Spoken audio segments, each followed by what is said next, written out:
வணக்கம். புது புதர்த்தங்க நிகழ்ச்சியில் உங்களை சந்திப்பதில் மகிழ்ச்சி. இன்று நமது நிகழ்ச்சியில் கலந்து கொள்வதற்காக அஇஅதிமுகவைச் சேர்ந்த திரு கௌரி சங்கர் அவர்களும் பாட்டாளி மக்கள் கட்சியைச் சேர்ந்த வழக்கறிஞர் திரு பாலு அவர்களும் வந்திருக்கிறார்கள். வணக்கம். இன்னைக்கு முதல் செய்தியாக ராமர் பாலத்திற்கு எந்த விதமான பாதிப்பும் இன்றி சேது சமுத்திர திட்டம் நிறைவேற்றப்படும் அப்படின்னு மத்திய நிதியமைச்சர் நிதின் கட்கரி சொல்லியிருக்கார். நேற்றுக்கு இந்த பகுதியில் அவர் அந்த கப்பல் மூலமாக சென்று ஆய்வு நடத்தி அதன் பின்பு செய்தியாளர்கள் பார்க்கும்போது இந்த கருத்தை சொல்லியிருக்கார். சேது சமுத்திர திட்டம் நிறைவேற்றப்படும் அப்படின்னு சொன்ன நிதின் கட்கரி ஆய்வுக்கு முன்பு, ஆய்வுக்கு பிறகு ராமர் பாலத்திற்கு பாதிப்பு நிறைவேற்றப்படும் அப்படின்னு சொல்றார். உங்களுடைய கருத்து என்ன? அவருடைய கருத்துக்கு மிக நன்றி சொல்ல கடமைப்பட்டிருக்கிறேன். ஏன்னா ராமர் பாலத்தை எந்த விதமான பாதிப்பும் இல்லாமல் சேது சமுத்திர திட்டத்தை நிறைவேற்றுவோம்னு சொல்லியிருக்கிறதுக்கு ரொம்ப நன்றி. ஆனால் தம்பி, சேது சமுத்திர திட்டம் நிறைவேற்றுறதுனால எந்த விதமான பெரிய பலன் எதுவும் வந்துடாது. ஏன்னா அந்த ஏரியா ஃபுல்லாகவே மணல் பாங்கான இடம், பாறைகளாக இருந்துச்சுன்னு வைங்க. ஒரு துறைமுகம் கட்டுறதுக்கு பாறைகள் விழுந்து சார்ந்த இடமா இருந்தால் தான் துறைமுகம் சக்ஸஸ் ஆகும். அதே மாதிரி இது பாறைகள் உள்ள இடமாக இருந்தால் ஒரு கால்வாய் வெட்டிட்டு அதில் கப்பல் போகிறதுக்கு வழிவகுப்பதற்கு வாய்ப்பாக இருக்கும். ஆனால் இங்கே பூரா மணல், அந்த ஏரியா ஃபுல்லாக மணல். நீங்கள் ராமேஸ்வரம், மண்டபம், தனுஷ்கோடி இந்த ஏரியாவுக்கெல்லாம் போயிருந்தீங்கன்னா தெரியும், கம்ப்ளீட்டாக மணல் பாங்கு. நீங்கள் மணலில் எவ்வளவு கட் பண்ணாலும் இந்த சைடில் இருந்து இந்த சைடில் இருந்து மணல் வந்துகிட்டே இருக்கும். இதை கம்ப்ளீட்டாக தூர்வாரி எடுக்கிறதுலையே பெரிய வேலையாகிடும். ஏற்கனவே டிஆர் பாலு ஒரு 2800 கோடி அதில் இன்வெஸ்ட் பண்ணி ஒரு 1800 1200 கோடி அது காலி ஆகிடுச்சு. மணலில் அள்ளி கொட்டினேங்கிறதுலேயே அது காலி ஆகிடுச்சு. கணக்கு வழக்கு யாருமே சொல்ல முடியாது, செய்ய முடியாது, அது போயிடுச்சு. திரும்பவும் இந்த திட்டத்தை நம்ம கொண்டுட்டு வந்தோம்னு சொன்னால் பணம் தான் விரயமாகுமே தவிர திட்டம் சக்ஸஸ் ஆகாது. அது ஒன்று. ரெண்டாவது பிரச்சனை, அங்கே உள்ள மீனவர்களுக்கு ஏற்கனவே பல பிரச்சனை இருக்குது. உங்களுக்கு சிலனால உங்களுக்கு நம்ம மீனவர்களுக்கு பல பிரச்சனை இருக்குது. இதில் டிஸ்டர்ப் பண்ணியாச்சுன்னு வைங்க, மீன் கிடைக்கிறதே இல்லாமல் போயிடும். உங்களுக்கு இந்த கால்வாய் வெட்டி எல்லாம் பண்ணுறதுனால மீனவர்களுக்கு தன்னுடைய வாழ்வாதாரமே இழக்கக்கூடிய ஒரு சூழ்நிலை ஏற்பட்டு போயிடும். அதனால் இந்த திட்டத்தை இப்போ இதுவரைக்கும் ஒரு 1800 கோடி டிஆர் பாலு செலவழிச்சார் பாருங்க, செலவழிச்சதாக சொல்கிறாரு பாருங்க. அதோடு அதை நிறுத்திட்டு மற்ற பணிகளை பார்க்கலாம். அதுபடி தனுஷ்கோடியை டெவலப் பண்ணலாம், தனுஷ்கோடி ஒரு டூரிசம் பிளேஸ் ஆக்கலாம், அதெல்லாம் பண்ணலாம். தவிர இந்த திட்டம் நடந்து முடிந்தாலும் இது ஒரு பெரிய கப்பல்லாம் போக முடியாது. அது ஏற்கனவே உள்ள ஆய்வில் படியே பெரிய கப்பல் போக முடியாதுங்கிறது தான் அவங்களுக்கு அவங்க அறிக்கை கொடுத்துருக்காங்க. இப்போ இந்த இடத்துல நிறைவேற்றாமல் இருக்கிறது நல்லது இல்லை. இந்த இடத்துல பாட்டாளி மக்கள் கட்சி ராமதாஸ் முன்பு சொன்னது என்னன்னா, மத உணர்வுகள் போன்ற விஷயங்களால் இந்த திட்டத்தை நிறைவேற்றாமல் செய்துவிடக்கூடாது, தமிழர்களுடைய கனவு திட்டம் நிறைவேற்றி ஆகணும் அப்படின்னு சொல்றாரு. இப்போ கடந்த 10 ஆண்டுகளாக பல்வேறு ஆய்வுகள், மாற்று பாதைகள் அப்படின்னே 10 ஆண்டுகள் ஓடிடுச்சு. இப்போ மறுபடியும் ஒரு ஆய்வு, மறுபடியும் ஒரு அமைச்சர் அந்த இடத்துக்கு போறாரு, அவர் வேறொரு திட்டத்தை முன்வைக்கிறாரு. இது திட்டத்தினுடைய நிறைவேற்றுதல் அந்த ப்ராசஸை தாமதப்படுத்தாதான்? அதாவது நிச்சயமாக சேது சமுத்திர திட்டத்தை பொறுத்தவரையில் மதிப்புக்குரிய வாஜ்பாய் அவர்கள் தான் இந்த திட்டத்தையே முதலில் அறிவித்தார். சேது சமுத்திர திட்டம் நிறைவேற்றப்படும் என்பது சென்னையில் நடைபெற்ற ஒரு மாநாட்டில் தான் முதலில் பாரத பிரதமராக இருந்த வாஜ்பாய் அவர்கள் அறிவித்தார். சேது சமுத்திர திட்டம் என்பது இப்பொழுது மதிப்புக்குரிய அண்ணன் அவர்கள் சொல்வதை போன்றோ அல்லது பாஜகவினர் சொல்வதை போன்றோ இது ஏதோ ஒரு பிரச்சனைக்குரிய ஒரு திட்டம் அல்ல. இந்த திட்டம் நிறைவேற்றப்பட்டால் மிகப்பெரிய ஒரு வணிக ஒரு தளமாக நமது இந்தியா திகழும் என்பதில் மாற்று கருத்து இல்லை. இது நீண்ட காலமாக பல்வேறு இயக்கங்கள் இது வேண்டும் என்று சொல்லக்கூடிய ஒரு திட்டம். இது இன்றைக்கு நிதின் கட்காரி அங்கே சென்று எந்த விதத்திலும் ராமர் பாலத்திற்கு ஆபத்தில்லாமல் இதை நாங்கள் நிறைவேற்றுவோம் என்று சொல்லுகிறார். எனக்கு என்ன தோன்றுகிறது என்று சொன்னால், ஒரு சாலை விரிவாக்கம் நடந்து கொண்டிருக்கிறது. சாலை விரிவாக்கம் நடைபெறுகின்ற பொழுது வழிபாட்டு தலங்கள், மசூதிகள், கோயில்கள் எத்தனை இடிக்கப்பட்டிருக்கிறது. உச்சநீதிமன்றத்தில் இது தொடர்பான வழக்கு உச்சநீதிமன்றம் செல்லுகின்ற பொழுது சாலை மேம்பாட்டிற்காக இது போன்ற வழிபாட்டு தலங்கள் இருந்தால் அதை உடனடியாக இடித்து அகற்ற வேண்டும் என்று உச்சநீதிமன்றம் ஒரு தரைவழிக்கு சொல்லுகின்ற பொழுது, ஒரு கற்பனையாக சொல்லப்பட்ட அந்த ராமர் பாலம் என்று சொல்லப்படுகிற இன்றைக்கு வழிபாட்டு தலமாக இல்லை, இன்றைக்கு மக்களால் அது வணங்கப்படக்கூடிய ஒரு இடமாக இல்லை, புனித தலமாக இல்லை, இவருடைய கற்பனை வளத்தில் இருக்கக்கூடிய ஒரு கோடு என்று சொல்லக்கூடிய அந்த ராமர் பாலத்தை மையமாக வைத்து அது இல்லாமல் இதை நிறைவேற்றும் என்று சொன்னால் இது பல்வேறு சிக்கல்களுக்கு வழிவகுக்கும். சுற்றுப்புற சூழல் என்பது முக்கியமான ஒரு பிரச்சனை. அண்ணன் சொல்வதை போன்று மீனவர்களுடைய பிரச்சனை, பல்வேறு பிரச்சனைகளையும் ஆய்வு செய்துதான் இந்த சேது சமுத்திர திட்டத்தை நிறைவேற்றுவதற்கான நடைமுறையை மத்திய அரசு கொண்டு வந்தது. அப்படி இருக்கின்ற பொழுது இந்த ராமர் பாலம் என்ற ஒரு காரணத்திற்காக பல்வேறு சிக்கல்களுக்கு மீண்டும் இது அழைத்து செல்லிவிடக்கூடாது. உடனடியாக இது நடைமுறைப்படுத்த வேண்டும். நீங்கள் குறிப்பிட்டதை போன்றும் காலதாமதம் படுத்துவதற்கான பல்வேறு முயற்சிகளினுடைய வடிவம்தான் இந்த மாற்றுப்பாதை என்று சொல்வது. உடனடியாக அதற்கும் வழி இல்லை. அதற்கு ஒரு ஆய்வு, அதற்கு ஒரு எதிர்ப்பு என்பதை எல்லாம் தாண்டி இதை நடைமுறைப்படுத்தப்படும். இதை இவர்களுடைய ஆட்சி காலத்தில் எப்படியாவது தள்ளிவிட வேண்டும் என்பதற்கான ஒரு முயற்சியாக ஏற்கனவே கடந்த 10 ஆண்டுகள்ல இது போன்ற ஆய்வுகள் வந்தது. பல்வேறு காரணங்கள் முன்வைக்கப்பட்டு இதை இவர்கள் சொல்லக்கூடிய ராமர் பாலம்ங்கிற அந்த பாதை வழியாகத்தான் நிறைவேற்ற முடியும்னு பச்சோரி கமிட்டியிலிருந்து பல்வேறு அறிக்கையில் சொல்லப்பட்டாச்சு. அப்படி ஒரு சூழல்ல மறுபடியும் ராமர் பாலத்தை பாதிப்பின்றி நாங்கள் உருவாக்குவோம் அப்படின்னு சொல்றது மூலமாக இந்த அரசு காலதாமதப்படுத்துன்னு நினைக்கிறீங்களா? அதாவது திட்டத்திலே உங்களுக்கு கருத்து வேறு. ஒரு வார்த்தை சொன்னாங்க, இது கற்பனையான ஒரு பாலம் அப்படின்னு. கற்பனையான பாலம் இல்லை, நாசா விஞ்ஞானிகளாலே அறிவுபூர்வமாக ஆராய்ந்து கொடுக்கப்பட்ட ஒரு ரிப்போர்ட். அங்கே வந்து அந்த பாலம் இருக்கு அப்படின்னு சொல்லி நீங்க ஒரு ராமர் அந்த பாலத்தை கட்டினார்னு சொல்லிருக்காங்களா? அங்க பாலம் இருக்கிறது நம்ம இதிகாசத்துல, நம்ம ராமர் கோயில ராமர் வந்து பாலம் போட்டாருங்கிறது நம்ம இதிகாசத்துல படிக்கிறோம். ஆனா அங்க வந்து பாலம் இருக்கிறது அப்படிங்கிறது நாசாவினுடைய ஆராய்ச்சியில நாசா விஞ்ஞானிகள் சொன்னது அங்க மணல் பாங்கான திட்டுகள், மணல் இல்ல பாறைகள் இல்ல மணல் பாங்கான திட்டுகள் இருக்கின்றன. அது போன்ற பல்வேறு திட்டுகள் அந்த பகுதியில் இருக்கிறது இயல்பு. நாசா விஞ்ஞானியோட திட்டுக்கள் வேற, நடைபாதை வேற தம்பி. திட்டுக்கள்லாம் ஒரு ரவுண்டா இருக்கும், அதுல இருக்கு. இது வந்து நெடுக இங்க இருந்து இந்தியாவையும் லெங்கையும் தொடர்பை இணைக்கக்கூடிய ஒரு பாறைகள் வந்து இது அங்க அமைச்சிருக்கிறாங்க. நீங்க தம்பி சொன்ன ரோட்ல இருக்கிற தெய்வங்களை கோயில்களை இடிச்சிட்டு மசூதியை இடிச்சிட்டு கட்டுறாங்க, அது வேற. அது கட்ட முடியும், அது கட்ட முடியும். இந்த பாலத்தை நீங்க கட்ட முடியுமா? முடியாது. கட்டினால் அதனுடைய புனிதம் கட்டுவிடும். இந்துக்களுடைய மனதை புண்படுகின்ற மாதிரி நிச்சயம் செய்யக்கூடாது. அதுதான் முடிவு. நீங்க ஒரு நம்பிக்கையை அழிக்க கூடாது, ஒரு அவநம்பிக்கை ஆக்கக்கூடாது. அதுதான் இந்துக்களுடைய ஒரு தினந்தோறும் வழிபட்டு கொண்டிருக்கக்கூடிய ஒரு கோயிலை சாலை மேம்பாட்டிற்காக உடைக்கின்ற பொழுது எந்தவித பயன்பாட்டுக்கும் இல்லாத இன்றைக்கு வழிபடுகிறார்களா? புனித தலமா நான் சொல்வதை போன்று, அல்லது போக்குவரத்திற்கு பயன்படுத்தப்படுகிறதா? பயன்படாத ஒரு சுவற்றை, ஒரு மதிலை, ஒரு பாலத்தை இடித்து ஒரு பயன்பாட்டிற்கு பயன்படுத்துவதில் என்ன தவறு? அதில் ஒன்றும் தவறும் இல்லை. நீங்கள் சொல்வதை போன்று கற்பனை என்று சொல்லுகிறோம். ராமர் பாலம் இருப்பதாகவே வைத்துக் கொள்ளும். இன்றைக்கு எந்த அளவில் அது பயன்படுகிறது? வழிபாட்டிற்கு பயன்படுகிறதா அல்லது போக்குவரத்திற்கு பயன்படுகிறதா? ஒன்றுமில்லை. அதனால்தான் சொல்லுகிறோம், நீங்கள் புனிதம் என்ற அடிப்படையிலும் இது ஒரு திரு கௌரிசங்கர், உங்களோட ஸ்டேட்மெண்ட்ல நான் முரண்பாடு பார்க்கிறேன். அஇஅதிமுக பொதுச்செயலர் ஜெயலலிதா கூட இது வீண் விரயம், பொருளாதார ரீதியான சிக்கல் அப்படிங்கிற அடிப்படையில் தான் எதிர்க்கிறாங்க. இந்துக்களின் புனிதம் அப்படின்னு நீங்க அந்த அதிமுக முகாமில் வரக்கூடிய நீங்கள் சொல்ல வேண்டிய அவசியம் இல்லை. அது எந்த இந்துக்களுக்கும் உள்ள அக்கறை தான்.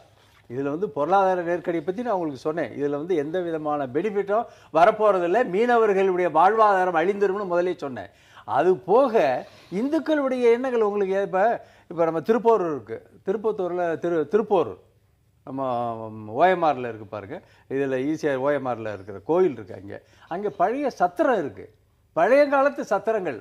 அதை இடிக்கக்கூடாதுன்னு புரட்சி தலைவி அம்மா அவர்கள் ஆணையிட்டு அதை சுற்றி தான் கோயில் ரோடு போடணும்னு பண்ணியிருக்காங்க. இதெல்லாம் வந்து மனதை புண்படுத்தும் மக்களுக்கு.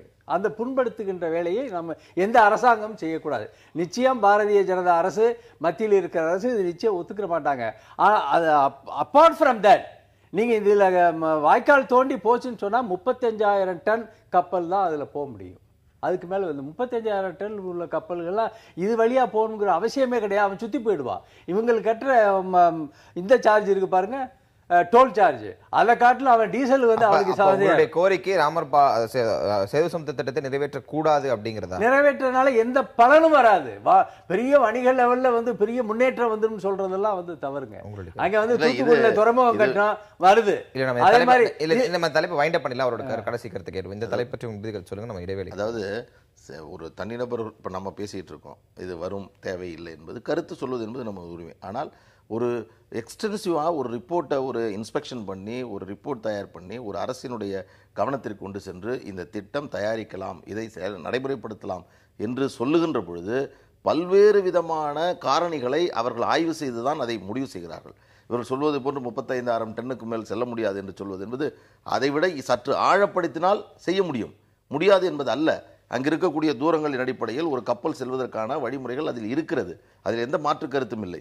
இந்த திட்டம் தயாரிக்கப்படுகின்ற பொழுதும் இது பாரதிய ஜனதா ஒரு அரசியலுக்காக இதை அப்பொழுது அவர்கள் கையில் எடுத்தது ராமர் பாலம், அங்கு இருக்கக்கூடிய பாபர் மசூதி என்பதெல்லாம் அவர்கள் கையில் எடுத்த ஒரு அரசியல். அந்த அடிப்படையில் தான் இதை பார்க்க வேண்டும் ஒழிய எந்த விதத்திலும் தனிநபர்களுக்கோ அல்லது ஒரு மீனவர்களுக்கோ அல்லது சுற்றுச்சூழலுக்கோ ஆபத்தில்லாத வகையில் இதை உடனடியாக உருவாக்க வேண்டும். இதை உருவாக்கினால் மிகப்பெரிய அளவில் பயன்படக்கூடிய ஒரு மாநிலம் தமிழகம் என்பதுதான். சுரங்க முறைகேடுகள் பற்றி விசாரிப்பதற்கு உயர்நீதிமன்றம் அமைத்த சகாயம் குழுக்கு அவர் விசாரணை துவக்குவதற்கு இன்னும் முழுமையான உத்தரவுகள் தமிழக அரசிடமிருந்து பிறப்பிக்கப்படவில்லை. அதை ஏன் அரசு காலதாமதப்படுத்துகிறது அப்படின்னு திமுக தலைவர் கருணாநிதி முதலமைச்சர் பன்னீர்செல்வத்திற்கு கேள்வி எழுப்பி ஒரு அறிக்கை வெளியிட்டிருக்கார். இந்த விவகாரத்தில் தலைமைச் செயலாளர் 31ஆம் தேதியே மற்ற துறை செயலாளர்களுக்கும் மதுரை மாவட்ட ஆட்சியருக்கும் உத்தரவிட்டார். ஆனால் அந்த சயின்ஸ் சிட்டி பொறுப்பில் சகாயம் இருக்கக்கூடிய சயின்ஸ் சிட்டி பொறுப்பில் அவரை விடுவிக்காத வரை அவரால் விசாரணை துவங்க முடியாது. அவருக்கான வசதி வாய்ப்புகள் செய்தரும் வரை விசாரணை துவங்க முடியாது. அப்போ உத்தரவிட்ட பிறகும் இவ்வளவு நேரம் இவ்வளவு நாட்கள் காலதாமதப்படுத்த வேண்டிய அவசியம் என்ன அப்படின்னு கருணாநிதி எழுப்பக்கூடிய கேள்விக்கு என்ன பதில்? அதாவது குற்றம் செஞ்சது திராவிட முன்னேற்ற கழக ஆட்சியில் தான் இந்த அனைத்து குற்றங்களும் நடந்தது. இதை கண்டுபிடிச்சதே அண்ணா திராவிட முன்னேற்ற கழக அரசு அமைச்சதுக்கு உடனே புரட்சித் தலைவர் அம்மா அவர்கள் தான் இதை கண்டுபிடிச்சி உடனடியாக அதை நிறுத்தி, அப்போ கலெக்டராக இருந்த சகாயத்தை இது கம்ப்ளீட்டாக நூக் அண்ட் கார்னர் இதை ஆராய்ச்சி பண்ணி ரிப்போர்ட் கொடுக்கணும்னு கேட்டது புரட்சித் தலைவர் அம்மா அவர்கள் தான். அதனுடைய அடிப்படையில் தான் வந்தது. அது வரைக்கும் அவரை டிஸ்டர்ப் பண்ணவே இல்லை. கலெக்டராக இருந்து எல்லா மாவட்டங்களிலும் புதிய அரசு வந்ததுன்னே மாற்றங்கள் இருந்தது. ஆனால் சகாயத்தை அம்மா அவர்கள் மாற்றவே இல்லை. சகாயத்தை கண்டினியூ பண்ண சொன்னாங்க. இதனுடைய மெயின் காரணமே இந்த குற்றச்சாட்டுகளை பூராத்தையும் ஆராய்ச்சி செய்யணுங்கிறதுக்காக தான் அவர் சகாயத்தை அளவு பண்ணியிருந்தாங்க. கலெக்டராக கண்டினியூ பண்ணார். கம்ப்ளீட்டாக ரிப்போர்ட் கொடுத்ததுக்கு பிறகு தான் அவர் மற்ற போஸ்ட்டுக்கு வந்தார். இவங்க திடீர்னு இப்போ அது ஏன் பண்ணல, நீங்கள் அதிலிருந்து பல பேரை அரெஸ்ட் பண்ணாங்க தெரியுமா? யார் அரெஸ்ட் பண்ணா? அண்ணா திராவிட முன்னேற்ற கழகம் தான் அரெஸ்ட் பண்ணுச்சு. உங்களுக்கு கிரானைட்டில் தவறு செய்தவர்களை அனைவரையும் கைது செய்து சிறைச்சாலைக்கு அனுப்பியது தமிழக அரசு. அதை விடுதலை பண்ணது யாரு? பெயில் கொடுத்தது யாரு? கோர்ட். அதாவது உங்களுக்கு கார்னெட்டில் கள்ளத்தனமாக அல்றாங்க, அதில் முறைகேடு இருக்கிறதுன்னு சொல்லி அவங்கள அரெஸ்ட் பண்ணது யாரு? தமிழக அரசு. அது அவங்க பெயிலில் வந்தது விட்டது யாரு? கோர்ட்டு.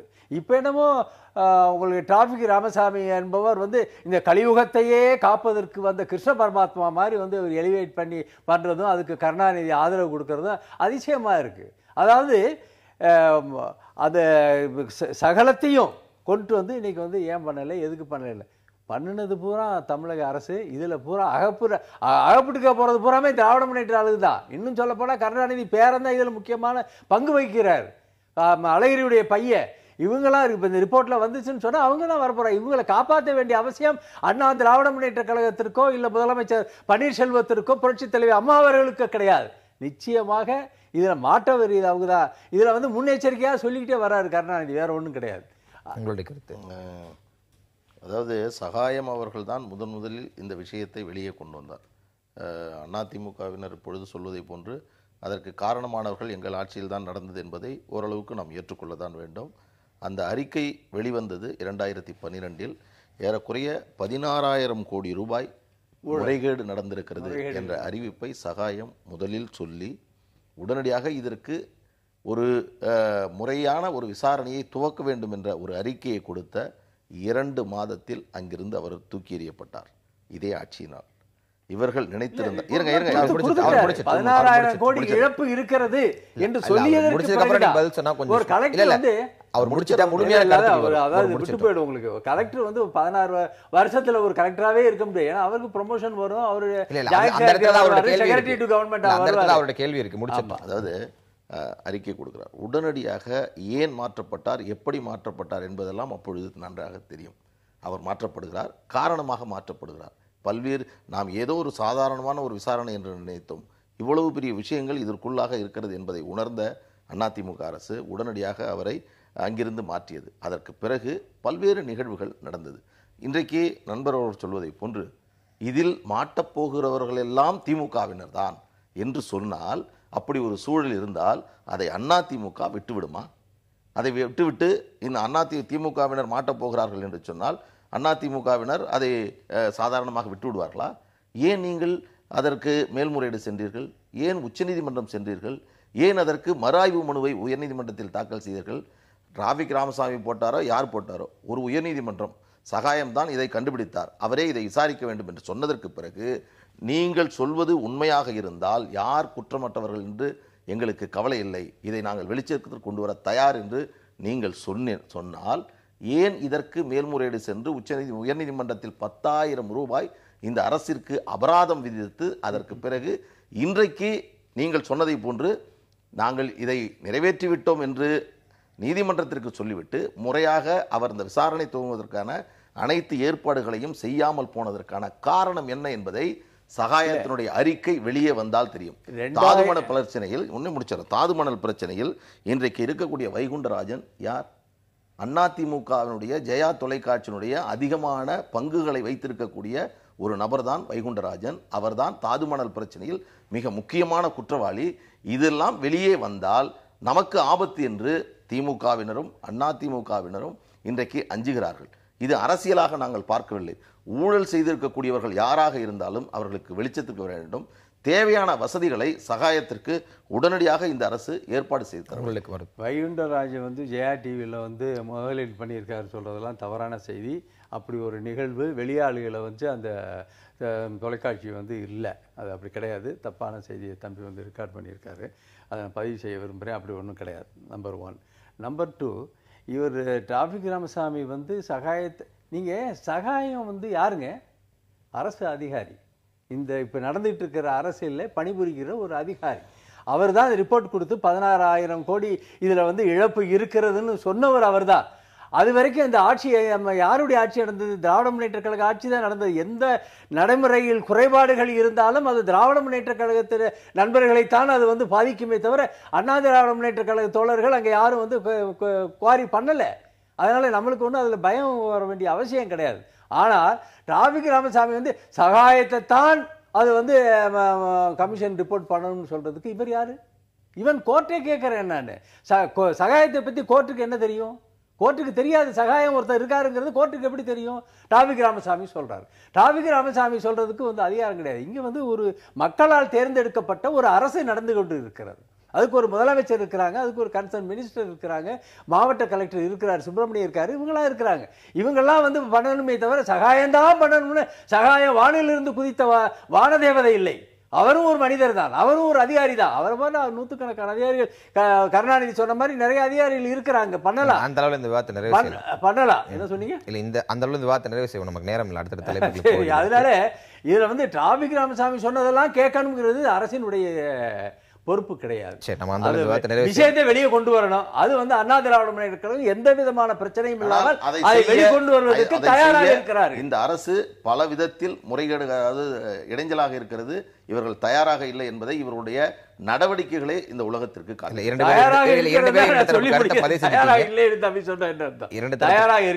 தரப்பு கருத்து பதிவு செஞ்சீங்க. இடைவேளை பெறுவது தலைப்பு பேசும். இது உங்க விருப்ப செய்திக்கான பகுதி. உங்களுடைய விருப்ப செய்தி. தமிழக மீனவர்கள் 5 பேரை ராஜபக்சேனுடைய அரசு அவர் நியமிக்கப்பட்ட ஒரு கோர்ட் 5 பேருக்கு தூக்கு தண்டனை கொடுத்து நம்ம மனசெல்லாம் வேதனைப்படுற அளவுக்கு ஏற்கனவே 1,50,000 பேரை அவர் கொண்டு குவிச்சார். அதிலேயே நம்ம துயரத்தை தாங்க முடியாமல் இருக்கும்போது நம்ம இந்திய மீனவர்களை, நம்ம தமிழகத்தில் உள்ள மீனவர்கள் 5 பேருக்கு தூக்கு தண்டனைங்கும் போது ரொம்ப மனசுக்கு ரொம்ப வருத்தமாக இருந்தது. அது குறித்து நம்ம தமிழக முதல்வர் அவர்கள் பிரைம் மினிஸ்டருக்கு கடிதம் எழுதி உடனடியாக அதுக்கு வேண்டுங்கிற ஆவணம் செய்யணும்னு கேட்டுக்கிட்டாரு. அதற்கு இணங்க நம்ம இந்திய தூதர் ஷின்ஹா அவர்கள் நேற்று 5 மீனவர்களையும் சிறைச்சாலையில் போய் பார்த்து அவர்கள் பழங்களாக வாங்கி கொடுத்து அவங்களுக்கு ஒரு உறுதி கொடுத்துட்டு வந்திருக்கிறாரு. அது மனதுக்கு ரொம்ப இதமாக இருக்குது. உங்களுடைய விருப்ப செய்தி. அதாவது தினத்தந்தியில் வந்திருக்கக்கூடிய தலையங்கம் எனக்கு மிகவும் பிடித்ததாக, பெட்ரோல் விலையேற்ப ஆட்டோ கட்டணம் நிர்ணயிக்க வேண்டும் என்ற ஒரு தலையங்கத்தை உயர்நீதிமன்றம் 3 மாதத்திற்கு ஒரு முறை இதனுடைய விலையை நிர்ணயிக்க வேண்டும் என்று சொல்லியிருக்கிறார்கள். அதேபோன்று கடந்த ஆண்டு ஆகஸ்ட் மாதம் குறைந்தபட்ச கட்டணமாக 25 ரூபாய் என்றும் 1 கிலோமீட்டருக்கு 12 ரூபாய் என்றும் நிர்ணயிக்கப்பட்டது. பிறகு கடந்த மாதம் இந்த விலையை மீண்டும் உறுதி செய்தது. அப்பொழுது உறுதி செய்கின்ற பொழுது பெட்ரோல் விலையினுடைய 1 லிட்டருக்கு 74 ரூபாய் 49 காசாக இருந்தது. இன்றைக்கு 67 ரூபாய் 1 பைசா என்று ஏறக்குறைய 7 ரூபாய் விலை குறைந்திருக்கக்கூடிய நிலையில் இதை அப்படியே வைத்திருப்பது என்பது நியாயமில்லை. எனவே ஒருவேளை இப்பொழுது குறைகிறது, ஒருவேளை பெட்ரோலுடைய விலை ஏறச் செய்யலாம்.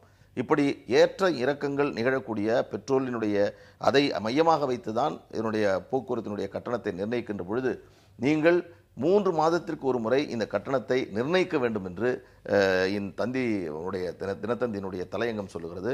ஒருவர் வெளிமாநிலங்களிலிருந்து நமது நாட்டிற்கு வருகிறார்கள், தமிழகத்தில் கால் வைக்கிறார்கள் என்றால் முதலில் ஏறக்கூடியது ஆட்டோ. அங்குதான் இந்த மாநிலத்தினுடைய தன்மை என்பதும் உணர்வுகள் என்ன என்பதும் புரிந்து கொள்ளக்கூடிய அந்த இடமாக இருக்கிற காரணத்தினால் ஒரு போக்குவரத்திற்கு பயன்படுத்தக்கூடிய ஆட்டோவில் ஏறக்கூடிய பயணிகள் ஒரு மகிழ்ச்சியாக அவர்களுக்கு எந்தவித தொந்தரவும் இல்லாமல் சுதந்திரமாக செல்வதற்கான வழிமுறைகளை இந்த 3 மாதத்திற்கு ஒரு முறை இந்த கட்டணத்தை நிர்ணயித்தால் தான் அது நடக்கும் என்ற வகையில் இந்த தலையங்கம் வந்திருப்பது எனக்கு வரவு. நம்ம இந்த நிறைவு செஞ்சு இடைவேளைக்கு பிறகு வேறொரு தலை பற்றி பேசுவோம்.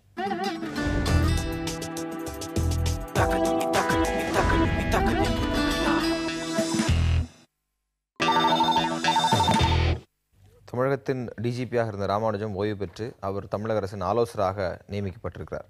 இது தொடர்பாக பாட்டாளி மக்கள் கட்சி நிறுவனர் ராமதாஸ் அறிக்கை நேற்று வெளியிட்டிருக்கார். ஏற்கனவே தலைமைச் செயலாளர் இருந்து ஓய்வு பெற்ற ஷீலா பாலகிருஷ்ணன் தற்போது அரசின் ஆலோசகராக பதவி வகிக்கிறார். தற்போது டிஜிபி ராமானுஜமும் ஆலோசகராக நியமிக்கப்பட்டிருக்கிறார். தமிழக அரசில் ஆலோசகர் பதவி ஒழிக்க வேண்டும் அப்படின்ற இந்த அறிக்கை இருக்கு. திரு ராமதாஸ் அவர்கள் முன்வைக்கக்கூடிய இந்த அறிக்கை பற்றி முதல் கருத்தை பதிவு செய்ய நம்ம தொடரும். அது ஏன் அப்படி அவர் சொல்கிறான்னு எனக்கு தெரியல. அதாவது டாக்டர் ராமதாஸ் மேலே அவருடைய வயதின் காரணமாக எனக்கு தகுந்த மரியாதை உண்டு அவர்கிட்ட எப்போவுமே. ஆனால் இது சொன்னதனுடைய காரணம் என்னென்னு தெரியல. அவர் நீண்ட நாட்களாக நண்பர் அப்படின்னு கருணாநிதி கூட சொல்லியிருக்கார் டாக்டர் ராமதாஸ். அவருடைய ஆட்சியில் 1979 ஃபைனான்ஸ் செக்ரட்டரியாக இருந்த குஹன் வந்து ரிசைன்மெண்ட் போகிறார், வாலண்டியர் ரிட்டையர்மெண்ட் பண்ணிட்டு போனார். 89 இவர் ஆட்சிக்கு வந்தவுடனே அவர் வந்து அட்வைசராக போட்டுக்கிட்டார். இவர் இது இங்கே மட்டும் இல்லை, தமிழ்நாடு கவர்மெண்ட்டில் மட்டும் கிடையாது, மத்திய சர்க்காரில் உங்களுக்கு நம்ம பிசி அலெக்சாண்டர் இருந்தார் பாருங்கள், நம்ம கவர்னராக இருந்தார், அப்புறம் மகாராஷ்டிரா கவர்னராக இருந்தார். அவர் பிரின்சிபல் செக்ரட்டரியாக ஐஏஎஸ், அவரும் ஐஏஎஸ் ஆஃபீஸர் தான், பிரின்சிபல் செக்ரட்டரியாக இந்திரா காந்தி அம்மையாருக்கு இருந்தார். இடையில வந்து அவர் வந்து யுனைடெட் நேஷனுக்கு கமிஷனராக போனார். திரும்பவும் அம்மா வந்து அவங்கள கூப்பிட்டு பிரின்சிபல் செக்ரட்டரி ஆகிக்கிட்டாங்க. அதெல்லாம் போக அப்புறம் அடுத்தபடி ராஜீவ்காந்தி செக்ரட்டரியாக இருந்தார்.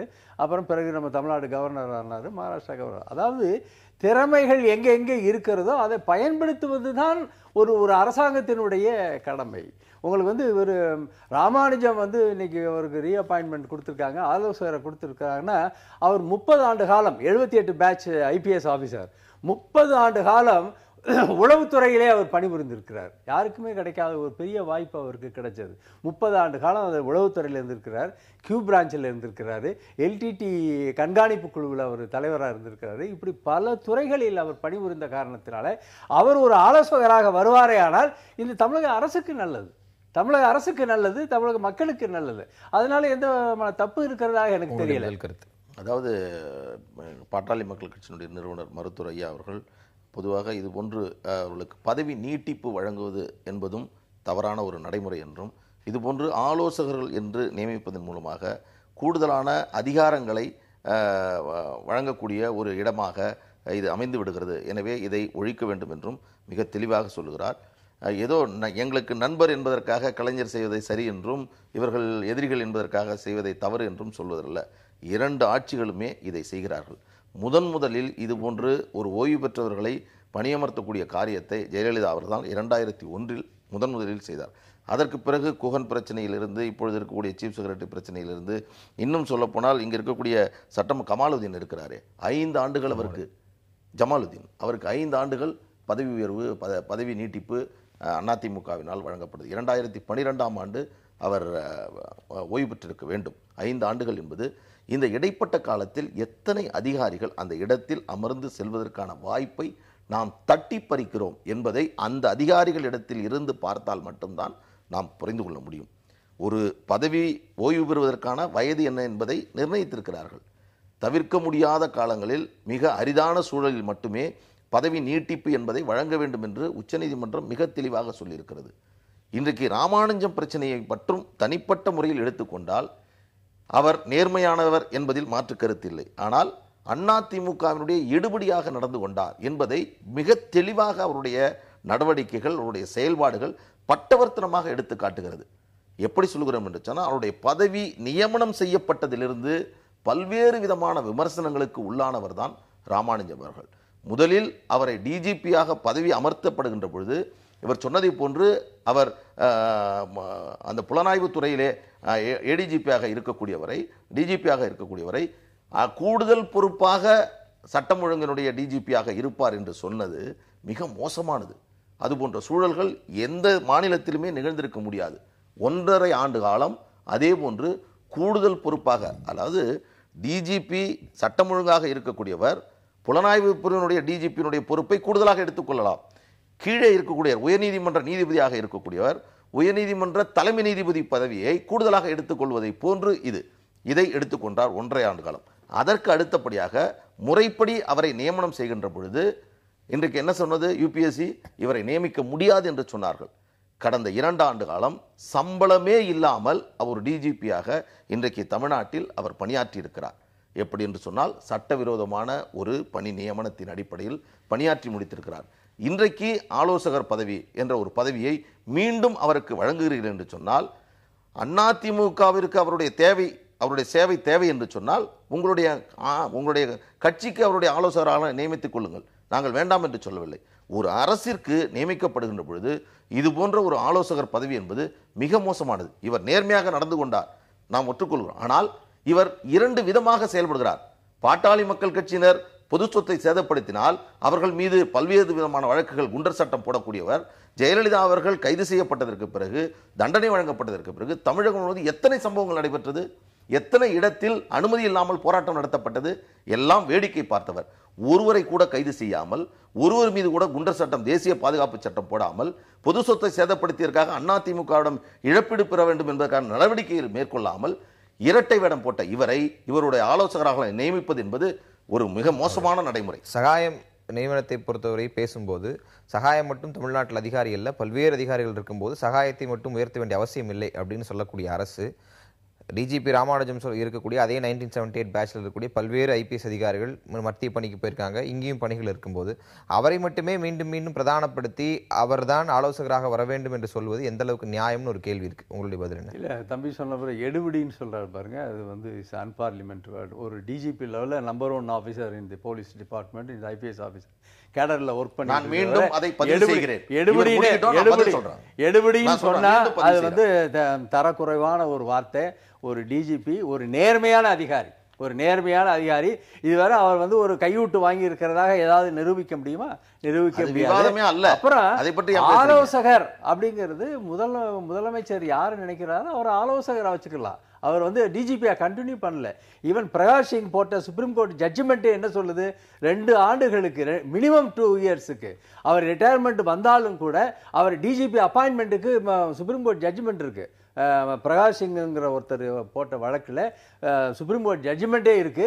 2 வருஷத்திற்கு மினிமம் 2 வருஷத்திற்கு அவர் வந்து டிஜிபியா போடலாம் அப்படிங்கிற அந்த அடிப்படையில் தான் அவருக்கு வந்து கொடுக்கப்பட்டதே தவிர, இது ஹைகோர்ட் ஜட்ஜாக இருக்கிறவர் சீஃப் ஜட்ஜ் ஆகும்னா தாராளமாக இருக்கலாமே. ஹைகோர்ட் ஜட்ஜி இன்சார்ஜாக வராங்களே, சுப்ரீம் கோர்ட் அந்த நம்மளுடைய நீதிமன்றத்தினுடைய சீஃப் ஜட்ஜாக ஆகலாம். அதில் ஒன்றும் தப்பு கிடையாது. தம்பி அது எந்த அடிப்படையில், ஏன்னா வக்கீலாக இருக்கிறாரு, எந்த அடிப்படையில் சொன்னார்னு எனக்கு தெரியல. சீஃப் ஜட்ஜ் ஆகலாம். அது மாதிரி ஆலோசகராக இருப்பதற்கு முதல்வர் யாரை விரும்புகிறாரோ அவரை நியமனம் செய்வதற்கு அவருக்கு அதிகாரம் இருக்கிறது. இல்ல, ஆலோசகராக ஒருவர் நியமனம் செய்வதற்கு முதலமைச்சருக்கு அதிகாரம் இருக்கிறது அப்படிங்கிற நம்ம மறுக்கல. அது முழுக்க சிஎமோட ப்ரோகேட்டிவ். ஆனா அதே பேட்ச்ல வரக்கூடிய அதிகாரிகளை, உதாரணத்துக்கு இப்ப அசோக் குமார் நியமிக்கப்படுகிறார், அவர் தான் காவல்துறைக்கு தலைமை இயக்குநராக இருக்கிறார். அவர் முதலமைச்சருக்கு ஆலோசனை வழங்குவது என்பது சட்ட நடைமுறை. கூடுதலாக ஒரு அதிகாரி இடையில் வரும்போது அசோக் குமாருக்கு அங்க என்ன பணி? அவருடைய பணியை வந்து அவருடைய சர்வீஸை வந்து நம்ம பயன்படுத்திக்கிறோமுங்க. 30 ஆண்டு காலம் வந்து அவர் வந்து உளவுத்துறையில பணிபுரிந்து இருக்கிறாரு, கியூ பிரான்ச்சில் பணிபுரிந்து, இப்படி வெவ்வேறு துறைகளில் வந்து அவருடைய எஸ்பியில் இருந்து இன்னைக்கு டிஜிபி வரைக்கும் பண்ணியிருக்கிற அவருடைய பணியை நாம் பயன்படுத்தி கொள்ள வேண்டியது நம்முடைய கடமையாகிறது. ஒரு தமிழக சர்க்காருக்கு அவருடைய பணி நிச்சயம் பயன்படும். அதுக்காக பண்ணி இவங்களை தூக்கி குண்டாசல போட்டாங்கிறதுக்கோசரம் அவர் கெட்ட அதிகாரி ஆயிட முடியாது. அன்றைக்கு இருந்த சூழ்நிலை அன்றைக்கு வந்து நடவடிக்கை எடுத்தார் அப்படிங்கிற காரணத்துக்கு அந்த காரணம் தான் ராமானுஜத்தை வேற கை நீட்டி ஏதாவது சொல்ல முடியுமா? மீண்டும் தயவு செய்து நிதானமாக பேசும். எங்களை மட்டும் அவர்கள் நடவடிக்கை எடுத்து விட்டார் என்று சொன்னதற்கு பிறகு ஜெயலலிதாவினுடைய கைது நடவடிக்கையோ அதற்கு பிறகு பொது சொத்துக்கள் சேதப்படுத்த நிகழ்வுகளோ இல்லை என்று சொன்னால் நீங்கள் சொல்வதை ஏற்றுக்கொள்வோம். தமிழக அரசியலில் இரண்டும் நிகழ்ந்திருக்கக்கூடிய நிலையில் ஏன் ஒருவருக்கு ஒரு நடவடிக்கை இன்னொருக்கு இன்னொரு நடவடிக்கை? இது அரசியல் ரீதியாக அவர் சொல்லக்கூடிய காரியங்கள். இவர் சொல்வதை போன்று நேர்மையை பற்றி எங்களுக்கு பிரச்சனை அல்ல, நாங்கள் அப்படி சொல்லவில்லை. அதிமுக தேர்தலில் வெற்றி பெறுவதற்கு இவர் வகுத்த வியூகம்தான் காரணம் என்று இவர்களே சொன்னார்கள். அதன் அடிப்படையில் இன்றைக்கு இருங்க, டிஜிபி போட்ட யூகமா நீங்க நான் முடிக்கிறேன், நீங்க பேசுங்க. அதாவது எப்படின்னா இவருடைய சேவையை பயன்படுத்துவதற்காக இந்த பணி நியமனம் அல்ல, இவர் செய்த காரியத்திற்கான நன்றி கடனுக்காக இந்த ஆலோசகர் பதவி வழங்கப்பட்டிருக்கிறது. ஒரு ஆலோசகர் பதவியை நீங்கள் வழங்குகிறீர்கள் என்று சொன்னால் அமைச்சர்கள் இதற்கு அமைச்சர்களே முதலமைச்சருக்கு ஆலோசனை சொல்வதற்காகத்தான் ஒவ்வொரு துறையாக அமைச்சர்களை நியமிக்கிறோம். அமைச்சர்களுக்கு ஒரு செயலாளர் எதற்கு? அமைச்சர்களுக்கு ஆலோசனை வழங்க வேண்டும் என்பதற்காக தான் செயலாளர்கள். எனவே புதிதாக ஒரு அதிகார ஒரு மையம் என்பது உருவாக்கப்படுகின்ற பொழுது எந்த சட்ட விதியின் அடிப்படையில் இதை உருவாக்குகிறீர்கள்? பணி நியமனம் வழங்குகின்ற பொழுது இவருக்கு எவ்வளவு சம்பளம், இவர் எந்த அலுவலகத்தில் அமர்வார், எப்படி இவர் பணியாற்றுவார், யாருக்கு கீழ் பணியாற்றுவார், இவருக்கு கீழ் யார் யார் பணியாற்றுவார்கள், ஒருவேளை காவல்துறையினுடைய ரகசியங்களை இவரிடம் பகிர்ந்து கொண்டால் அது ஒரு காவல்துறையினுடைய கட்டுப்பாட்டிற்கு உகந்ததா என்ற கேள்விகள் மிக முக்கியமாக எழுகிறது. ஒரு இடைவேளைக்கு பிறகு அவர் கேள்விக்கான அத்தனை மறுப்புகள் நீங்க பதிவு செய்யுங்க. ஒரு இடைவேளைக்கு பிறகு பேசுவோம். அதிகாரிகளை ஆலோசகர்கள், ஓய்வு பெறும் அதிகாரிகளை ஆலோசகராக நியமிப்பது என்பது தவறான முன்னுதாரணத்தை தமிழக அரசு ஏற்படுத்துகிறது அப்படின்னு அதையும் சேர்த்து உங்களுடைய பதில சொல்லுங்க. ஓய்வு பெற்ற அதிகாரிகளுக்கெல்லாம் மறுவாழ்வு கொடுக்கிற மையமாக அண்ணா திராவிட முன்னேற்ற கழகம் இருக்குன்னு அது இவங்க சொல்ல முடியாது. ஏன்னா வேலு யாரு? IAS officer. அவரை இணையமைச்சர் ஆக்குறது யாரு? பாட்டாளி மக்கள் கட்சி. தலித்து எழில்மலை யாரு? அவரை ராணுவ அதிகாரி. அவரை இணையமைச்சர் ஆக்குறது யாரு? பாட்டாளி மக்கள் கட்சி. உங்களுக்கு இவர் ராம்தாஸ் பாண்டிச்சேரி எம்பியா இருக்காரு, அவர் கல்லூரி பேராசிரியர். அவரை எம்பி ஆக்குனது யாரு? பாட்டாளி மக்கள் கட்சி. இப்படி ஓய்வு பெற்றவர்களுக்கெல்லாம் அடைக்கலம் கொடுத்தது பாட்டாளி மக்கள் கட்சி தானே தவிர அண்ணா திராவிட முன்னேற்ற கழகங்களும் முழு பூசணிக்காய் சோத்துல வச்சு அமுக்க முடியாது. அதனால ஓய்வு பெற்றவர் வேலுவா இருந்தாலும் சரி, ராம்தாஸா இருந்தாலும் சரி, தலித் எழில்மலைக்கும் அவங்க ரிட்டையர்மெண்ட்டுக்கு பின்னாடி அவங்களுக்கு போஸ்டிங் கொடுத்து அவங்களை எம்பி ஆக்கி மந்திரி ஆக்குனது பாட்டாளி மக்கள் கட்சி தான், அண்ணா திராவிட முன்னேற்ற கழகம் கிடையாது. இந்த இடத்துல டிஜிபி ராமானுஜத்தை நாங்க செஞ்ச மாதிரி செஞ்சிருக்காங்களா இல்ல அரசினுடைய பதவியா இதை அமைச்சிருக்காங்களா? இன்றைக்கு அரசினுடைய பதவியாக நியமிக்கப்பட்டதை பற்றி நாம் பேசுகிறோம். ஒரு அரசு அதிகாரி, இணையமைச்சர் எல்லாம் அவங்க கவர்மெண்ட் சர்வெண்ட் தாங்க. Government servant. அவர் ஐஏஎஸ் ஆபீசரா அப்படி பார்த்தா டிஜிபியாக இருந்த நடராஜ் அதிமுகல சேர்ந்து அவர் அட்டை வாங்குறாரு, அதிமுக உறுப்பினர் ஆகிறாரு. பல்வேறு அரசு அதிகாரிகள் அதிமுகவுக்கும் போயிருக்காங்க.